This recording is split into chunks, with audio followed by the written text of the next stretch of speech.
Olá, professora Larissa Taide. Hoje nós vamos falar na nossa aula sobre processo de formação de palavras, tá? Eu quero que você pegue a sua caneta, pegue o seu caderninho de anotações, deixe aí do ladinho, porque se acontecer de você ter alguma dúvida sobre aquilo que eu estou passando para você, tá? Depois da nossa aula, nós teremos um momento em que você vai poder tirar essas dúvidas, ok? Então tá bom, vamos à nossa aula. Preparado aí? Tudo certo? Segue a aula. Olha só, vou mostrar para vocês aqui um resumo muito bacana que eu fiz, tá? Para você sobre o processo de formação de palavras, ok? Lara, por que esse conteúdo é importante? Por que eu tenho que estudar? Por que eu tenho que estudar processo de formação de palavras? Olha só, esse conteúdo, ele é um conteúdo relevante porque, na verdade, o que acontece é que o tempo inteiro, em função da necessidade da gente, a gente vai criando palavras, tá? Nós vamos criando, eu crio palavras, você cria palavras, em função do contexto em que você está. Nunca você deixou de falar alguma coisa para alguém porque faltou uma palavra. Se isso acontecer, você cria essa palavra, não é assim? Então, existem processos de formação, tá? Agora, é claro que existem processos que a gente usa mais, existem processos que a gente usa menos, tá? E, na verdade, não é que um seja mais importante do que o outro, é que realmente há processos que são mais produtivos, tá bom? Hoje nós vamos estudar um processo que é bastante produtivo, ok? Esse processo, eu vou apresentar para vocês daqui a pouquinho. Eu quero só, primeiramente, conversar um pouco com vocês sobre as palavras em si. Eu coloquei aqui para você a Mafaldinha, né, querida? Mafalda toda preocupada com a humanidade e com a paz aí, né? Então ela diz, ela pensa, na verdade, vou te dar pensamentos de vida, olhando para o mundo, né? Para o globo, energia, sentimentos bons, amor, carinho, amizade.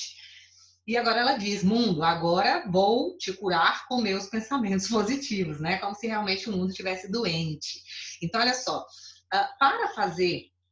para criar, né, na verdade, essa charge em que a Mafalda está, tá?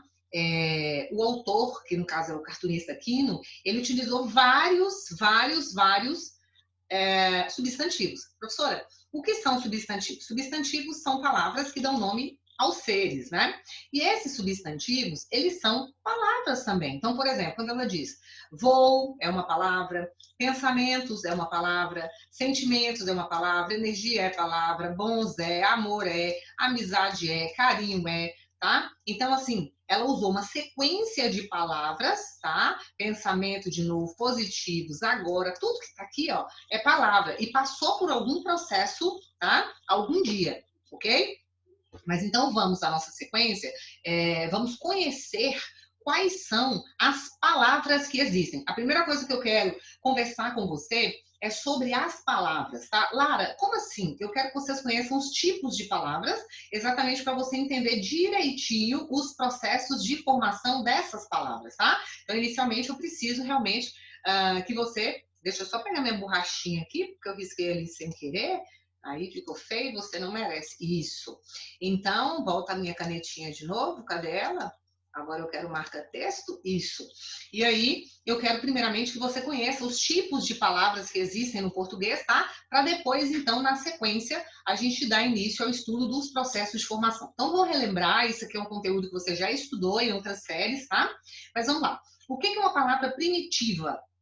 A palavra, quando ela é chamada de primitiva, ela é, na verdade, uma palavra que ela não nasce de outra palavra dentro da língua portuguesa. Ela é a primeira palavra, ela é a palavra base. Então, por exemplo, rua é uma palavra primitiva, sol é uma palavra primitiva, pedra é primitiva, cidade é primitiva, tá?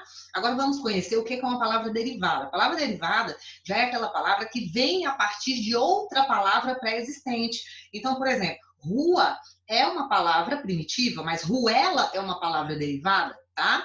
Novo, aqui, por exemplo, ó, é uma palavra primitiva, mas novidade já é uma palavra derivada. Sol é primitiva, porque dá origem a outras palavras. Ensolarada, ó o sol no meio, tá vendo? Foi sol que deu origem a ensolarada. Então, ensolarada é derivada. Ferreiro vem de ferro. Então, ferro é primitivo e ferreiro é derivado. Bem tranquilo. Só realmente porque eu vou precisar desses conceitos, tá? Palavra primitiva é aquela que dá origem, palavra derivada é aquela que é originada a partir de uma primitiva. ok? Mas vamos lá. Nós ainda temos as palavras simples e as palavras compostas, né? Vamos também relembrar isso aqui, né? Muita gente já conhece isso aqui. Palavras simples são aquelas que têm um radical só, então é o caso da palavra cidade, é o caso da palavra casa, a palavra pedra, elas são formadas por apenas um radical. Já as palavras compostas são palavras que têm mais de um radical. Eu precisei de mais de um radical para, unindo-as, formar uma palavra nova. É o caso, por exemplo, de pontapé. Eu junto o radical ponta ao radical pé e aí eu formo uma nova palavra que é a palavra pontapé. Muito cuidado aqui, porque alguns alunos imaginam que a palavra composta, ela sempre tem que ter hífen, tá? Então, coloquei um exemplo para você sem hífen, para você ver como é que isso é possível. É absolutamente possível, tá? Que você tenha uma palavra, que ela seja composta e que ela seja escrita sem o uso de hífen, como é o caso de pontapé, tá bom? Mas nós também temos as palavras compostas com o uso do hífen. É o caso da palavra azul, da expressão azul claro, né? Então, eu tenho azul, que é um radical, claro, que é outro, tá? E juntando azul mais claro, eu tenho a palavra composta azul claro, ok? Então, basicamente, o que eu queria mostrar para você é que existem 4 tipos de palavra. As palavras simples, as palavras compostas, as palavras primitivas e as palavras derivadas, ok? Nós vamos precisar desses conceitos para seguir, tá? Dentro dos nossos estudos de processos de formação de palavras. Olha, nós temos 2 processos de formação de palavras que são os mais importantes, tá? Então, nós temos os principais processos de formação e esses processos são realmente os mais importantes. Lara, que processos são esses? Estou falando da composição e estou falando da derivação. A nossa aula de hoje nós vamos focar na composição. Combinado? É um grande processo de formação de palavras, é um processo muito produtivo, tá? Então, o foco da nossa aula de hoje vai ser realmente na composição. Combinado? Ok. Então, tá bom. Vamos lá. A composição... eu coloquei para vocês aqui, essa charge aqui, ó. Veja bem. Aumenta a distância entre pobres e ricos. Estão muito longe, podemos até dispensar os guarda-costas, né? Por que eu coloquei? Por causa dessa expressão aqui, guarda-costas, tá vendo? Ó, eu usei o verbo guardar mais o substantivo costas, tá? Para formar um novo vocábulo, que significa o quê? Uma pessoa que protege outra, tá? Então, na verdade, o verbo guardar significa proteger, né? Você, teoricamente, vai proteger as costas de alguém, ou seja, vai proteger aquela pessoa, não é? Eu tenho aqui um exemplo de palavra composta e tenho vários exemplos de palavras simples, né? A palavra pobres, por exemplo, tem um núcleo só, então ela é simples. Ricos tem um núcleo só, é simples também. Combinado? Mas segue a carruagem. Vamos lá. A composição, então, como eu falei para você, na verdade, ela acontece, né, quando você tem uma palavra formada por mais de um radical, tá? Uma palavra é formada por composição quando, para formá-la, juntam-se 2 ou mais radicais. Eu não quer dizer que eu vou juntar só 2 radicais, tá? Lara, não são sempre 2 radicais? Na verdade, não. Pode acontecer de você ter mais de 2. Tá? Mas o mais comum é realmente que você tenha a união aí de 2 radicais, ok? Então, na composição, basicamente o que vai acontecer é o seguinte, você vai pegar um radical e anexar esse radical a outro radical, tá? A maneira como esse radical se comportar ao lado do outro vai determinar o nome desse processo aí. Então, existem 2 tipos de composição, tá? Essa união de radicais pode acontecer de 2 maneiras diferentes, ou seja, a composição ela ocorre de 2 maneiras. Ou ela acontece por justaposição, ou ela acontece por aglutinação. O que é isso? Basicamente, quando você coloca um radical ao lado de outro radical e um respeita o espaço do outro, composição por justaposição. Basta você olhar para a palavra justaposição. Olha aqui, ó. Você pegou justa e colocou ao lado de quem? De posição. Um radical está ao lado do outro sem interferir. Isso é que é composição por justaposição, tá? E o outro processo vai ser a aglutinação. Vamos lá. Olha só, um exemplo, né, de justaposição. Você pegou o verbo gira e colocou ao lado do substantivo sol. Juntando esses 2, eu preciso de uma letra S aqui, ó, simplesmente para fazer uma ligação entre eles, porque para manter o som do S, né? Porque se eu juntasse gira com sol, o S entre 2 vogais tem som de Z, então ia ser girasol. Para isso não acontecer, Eu fui lá, peguei uma consoante de ligação e ficou tudo certo. Ou seja, eu tenho um radical ao lado de outro radical e eles estão simplesmente um ao lado do outro. Repare que não há nenhuma alteração, não há nenhuma perda de fonema, tá? Não temos uma alteração de letra, não temos uma alteração de fonema. Então, o que está acontecendo aqui é composição por justa posição. Mesma situação acontece com pé de moleque. Eu junto pé, mais de, mais moleque, e eu tenho a expressão pé de moleque, ó. Eu tenho aqui basicamente três núcleos, três radicais ligados um ao outro, né? Se bem que di é só um elemento de ligação, basicamente dois radicais se ligando aí. O que o S fez aqui em cima, o di está fazendo aqui embaixo, tá? Então, aqui foi trabalho do S, aqui foi trabalho do D, ligar esses dois radicais, mas pé de moleque, eu coloquei um radical ao lado do outro. Ah, professora, não tem que estar colado? Não, ele tem que estar ao lado do outro aqui, ó, tá? E um não interferir no outro. Desculpa, não há uma interferência, não há uma alteração fonética. Se não houver uma alteração fonética, é composição por justa posição. Ok? Guarda-roupa, mesma situação. Eu peguei o verbo guardar, coloquei ao lado do substantivo roupa, e agora eu tenho guarda-roupa. Repare que o papel do hífen aqui é o mesmo papel do S aqui em girassol, é o mesmo papel do de aqui em pé de moleque, tá? Ele simplesmente está ligando dois radicais, tá? Então, muita gente também acha que essa composição, ela só se dá quando há o hífen, e não é verdade, ela acontece sem hífen também, como é o caso de pé de moleque, como é o caso de girassol. Ok? Um radical ao lado do outro sem perda fonética, composição por justa posição.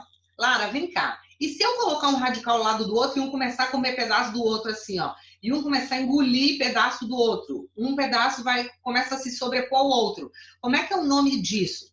Aí agora eu vou explicar para vocês daqui a pouquinho, tá? Vou mostrar para vocês quando é que isso acontece. Eu trouxe aqui dois exemplos de propagandas, né? Quantas vezes a gente vê propaganda. Na verdade, a gente convive com isso, né? O tempo inteiro. Então, eu peguei esse exemplo, preço de promoção. Preço de promoção. Primeiro, essa situação, ela na verdade, já causa uma estranheza. Normalmente, as pessoas só põem promoção, né? Mas preço de promoção não está errado. Guarda-roupas. Então, temos um exemplo aqui dentro da propaganda, na nossa vida prática, né? De que realmente a gente precisa utilizar os processos de formação para nomear os objetos, para nomear os seres, para nomear as pessoas, os sentimentos, enfim. Então, está aqui um exemplo de um substantivo ele é um substantivo composto, tá? Ele é um substantivo composto, porque está ligado por dois elementos, na verdade, ele está composto por mais de um radical, e ele passou por uma composição que recebe o nome de composição por justa posição, ok? É isso. Aqui eu coloquei uma propaganda de um posto para você ver. É um posto chamado postogirassol.com.br, é o nome do site deles, né? Então tá aqui girassol, escrito bonitinho. Tem muita gente que escreve girassol com S só, tá? Aí é girasol, né? Mas você tá vendo aqui, ó, pegou realmente um elemento, deixa eu trocar de cor aqui, porque agora o amarelo não destacou. Eu peguei, então, um elemento, um radical, coloquei ao lado do outro radical, o S fez o favor de ligar e eu tenho aqui uma palavra composta. Essa palavra é composta por qual processo, Lara? Composição por justa posição. Tá aí o nosso conteúdo aplicado na vida prática, ok? Mas vamos lá. Então, entendi, Lara. Ó, existem as palavras simples, as palavras compostas, as palavras primitivas, as palavras derivadas. Existem processos de formação de palavras variados, mas dois são os mais produtivos. O primeiro deles é a composição, que a gente acabou de ver, e a composição se dá de duas maneiras. Ou as palavras vão ficar justapostas, sem interferir foneticamente uma na outra, é o caso de guarda-roupa e é o caso de girassol, ou as palavras vão ficar, ou os radicais vão ficar lado a lado e vão começar a tomar o espaço do outro. Como é que é o nome disso, Lara? Composição por aglutinação. Na aglutinação, nós temos a situação contrária da composição por justa posição. Aqui você tem alteração, existe uma alteração e uma perda fonética. Em alguns casos, existe só uma alteração fonética, tá? Às vezes existe alteração da palavra mesmo, você vai ver uma troca de letras, né? Uma palavra encosta na outra e obriga a palavra a trocar uma letra, tá? Mas a perda fonética, ela normalmente é a que mais vai caracterizar a aglutinação. Você vai reparar que ali estão os dois radicais, mas não tem o respeito da justa posição. Eles começam a se integrar, sabe? E aí existe essa perda ou essa alteração, ou às vezes acontece os dois. Você vê uma alteração fonética e ainda ver uma perda, tá? Olha só, no caso de planalto, nós tínhamos plano mais alto, né? Então, nós temos uma perda fonética aqui do O e formamos uma nova palavra que é planalto. Aqui em filho de algo, nós perdemos o L, nós perdemos o H, nós perdemos o O, nós perdemos o E, mas formamos quem? Fidalgo. Então, os radicais se uniram, ficaram lado a lado, mas um começou a se sobrepor ao outro. Aí começa a acontecer a perda fonética e você tem a composição por aglutinação. Continua sendo composição, porque um radical está ao lado do outro, tá? Mas agora já houve uma aglutinação, uma mistura, tá bom? Com a consequente perda fonética, tá? O caso de petróleo é o caso em que você tem essas duas situações, ó. Você tem alteração e você tem perda. Olha só, pedra, eu tenho pedra, eu tenho óleo, esse A gente já sabe que ele desaparece, então houve uma perda fonética, mas a gente também tem uma alteração do D pelo T, porque lá na raiz da palavra petróleo, né? Na raiz da palavra pedra, na verdade, nós temos petri, que é P-E-T-R, do jeitinho que ele está aqui, tá? Então ele buscou isso lá atrás, e aí nós temos a composição por aglutinação. Mesma situação aconteceu com o famoso Porto Cali, né? Lá em Portugal, e aí nós temos o Porto, ao lado do Cali, que é o nome do porto, né? Porto Cali, que eles falavam. E aí aconteceu de desaparecer realmente a letra O. Não, ela não desapareceu. Ela foi trocada pela letra U. Tá vendo? Ó, houve só uma alteração fonética. Aqui, a letra C, ela foi trocada pela letra G, tá vendo? Houve uma troca também, então aqui trocou, aqui trocou. O A permaneceu, o L permaneceu, mas o E desapareceu. Então, nós temos tanto a perda fonética, como a gente tem a troca de fonemas, né? Também, e aí você acabou percebendo que houve a composição por aglutinação. Situação análoga acontece com aguardente, porque eu somo água mais ardente, um A desaparece, eu tenho um aguardente. Olha, esse caso é tão interessante, porque água é uma palavra paroxítona, né? Quando você une isso aqui, ó, aguardente, aguardente, ela continua sendo paroxítona, mas ela não é mais acentuada. Perna alta, você tem perna mais alta, um A vai sumir aqui, tá? Então colocou um lado a lado, mas houve aí realmente uma mistura, tá? Então perna alta. Vinagre é a soma de um vinho mais a... Professora, você tá de brincadeira comigo? Vinagre é vinho? É, vinagre é um tipo de vinho, tá? Então aqui eu vou ter o V, na verdade, o que ficou para mim? O H sumiu, o O sumiu, ficou o vim, né? O vim, o A permaneceu, o C sofreu uma alteração, porque virou um G, ó. E aí ficou o quê? Vinagre, ok? Então, um radical ficou ao lado do outro, mas ele começa a sofrer alterações fonéticas e com a consequente perda de fonemas, eu tenho uma composição por aglutinação. Como você vê, esse é um conteúdo muito bom de estudar, muito tranquilo, né? Tenho certeza de que você vai sair muito bem, tá? E aí eu não poderia deixar de colocar para vocês essa chart que eu achei o máximo, que nós temos aqui a professora, né? A professora e o aluno, e aí a professora faz uma pergunta. O que é uma porção de terra cercada de corrupção por todos os lados? Olha só, a resposta que a professora estava esperando era a palavra ilha. Ilha, né? O que é uma porção de terra cercada de corrupção por todos os lados. Não é assim? Na verdade, a professora estava esperando o que dele. Ele ficou na dúvida se ele responderia ilha, que era a resposta que ela tá, de uma porção de terra, mas quando você fala uma porção de terra cercada de corrupção, aí ele fala, meu Deus, isso é o Brasil, né? Isso é o Brasil. Quando você coloca Brasil ao lado de ilha, o que acontece? Tá vendo que você tem aqui a palavra Brasil inteira? Ó? Ela vem até aqui. E a palavra ilha, ela também está aqui, tá? Ela também está aqui, ó, conectada por essa letra I. Então, houve o que aí? Uma composição, né? Então, na verdade, a professora, quando ela fala uma porção de terra, né, cercada por água, seria a ilha, né? Então, ela faz remeter isso aí. Mas quando ela fala de corrupção, aí o menino entende que é Brasil. Ele soma os dois para ser a resposta da professora e ele tem Brasília com LH. Só Jesus voltando. Adorei, achei o máximo. Mas, enfim, é isso, meus queridos. Ficamos por aqui. Eu quero muito que você releia o que você aprendeu aqui, reveja essa aula, tá? E resolva os exercícios. Resolução de exercício é o mais importante. Resolva os exercícios. Como você já sabe, tá aí do ladinho o seu caderno de anotações e a sua caneta. Espero que você tenha anotado as suas dúvidas, tá? Se ficou alguma dúvida, deixa essa dúvida guardadinha aí, anota o título do conteúdo, processo de formação de palavras, composição, ok? Para que a gente possa sanar essa dúvida de uma vez por todas nos nossos plantões ou nas nossas monitorias, ok? Um abraço para você e até a próxima aula.